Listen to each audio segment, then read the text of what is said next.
CrowdStrike predicts their own issue. VMware continues to confuse. The workweek in Bangalore will amaze you. And Microsoft says the European Union is making them create a situation that could lead to another CrowdStrike. All this and more on the Let the Blames Begin edition of Hashtag Trending. I'm your host, Jim Love. Let's get into it. In what has to be the very definition of irony, CrowdStrike finds itself at the center of a major IT meltdown just weeks after one of its executives warned about the risks of relying on a single vendor for IT systems.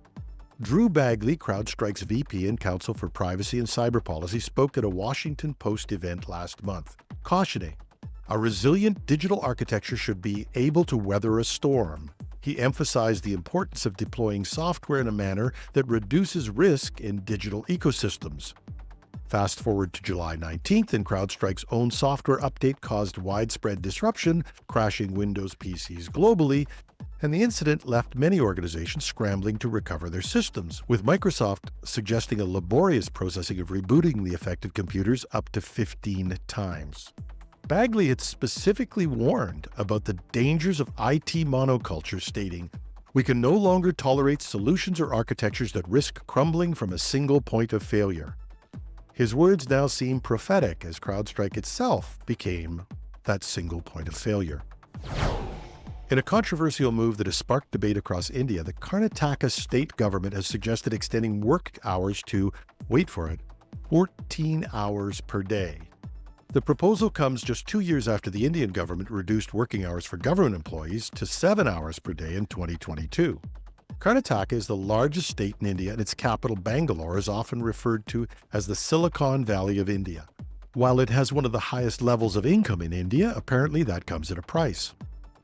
But the idea of even longer hours has raised serious concerns among labor rights advocates and health experts. Dr. Anita Rao, a workplace health specialist, warns extremely long work hours can lead to severe health issues, increased accident risks, and poor work-life balance. It's a step backwards for worker well-being. Critics argue that this move contradicts global trends towards shorter work weeks, which have shown to improve productivity and employee satisfaction. The International Labor Organization recommends a maximum work week of 48 hours per week to protect workers' health and safety.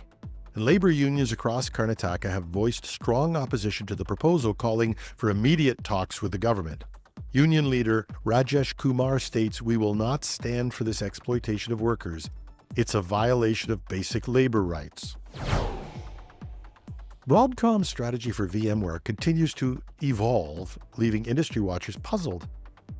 Initially accused of abandoning channel partners and raising prices, Broadcom now appears to be embracing a more nuanced approach with discounts, at least for a select few large partners.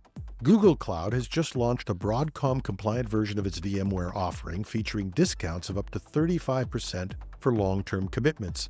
Now, this aligns with Broadcom's new Pinnacle Partner Program, which allows top-tier partners to offer significant discounts. Oracle and Microsoft are also positioning themselves to capitalize on the situation.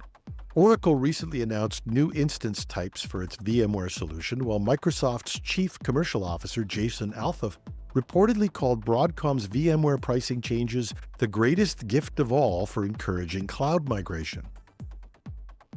On the other side, rumors suggest that Broadcom may be severing ties with HPE as a reseller, adding another layer of complexity to the situation. While HPE won't confirm the split, it's telling that they didn't deny it when questioned by a reporter from the tech journal The Register.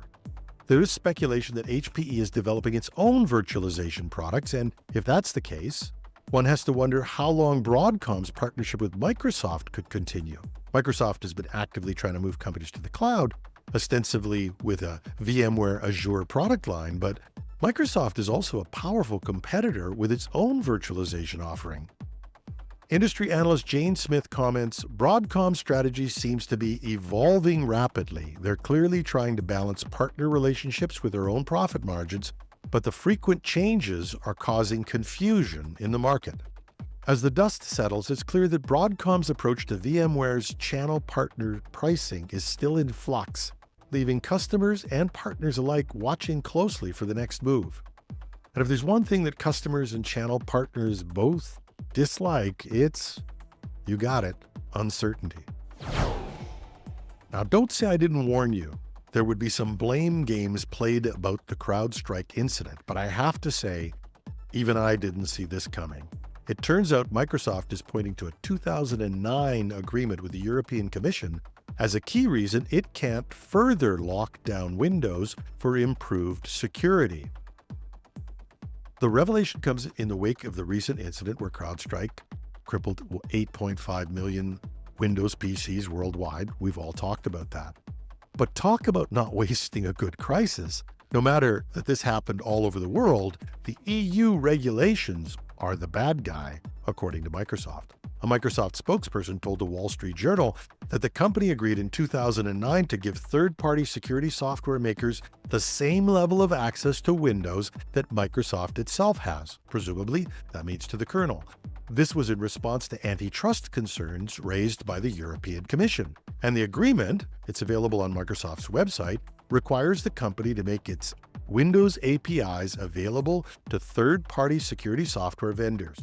While this promotes fair competition, it also opens the door, according to Microsoft, to potential system-wide issues as demonstrated by the recent CrowdStrike incident. Interestingly, other major operating systems like Apple's Mac OS and Google's Chrome OS are not bound by similar restrictions. In fact, Apple tightened its access to the kernel in 2020, a move that enhanced security and stability, but required developers to modify their software. Tech analyst Sarah Johnson comments, "This situation highlights the complex balance between promoting competition and ensuring system security. As cyber threats evolve, regulatory frameworks may need to be re-evaluated to allow for more robust security measures." And the European Union's ongoing efforts to tackle anti-competitive behavior in tech suggest that any changes to this agreement are unlikely in the near future, despite the potential security and stability benefits. And that's our show. Show notes are available at technewsday.ca or .com, either one works. We love your comments. Contact me at editorial@technewsday.ca. I'm your host, Jim Love. Have a terrific Tuesday.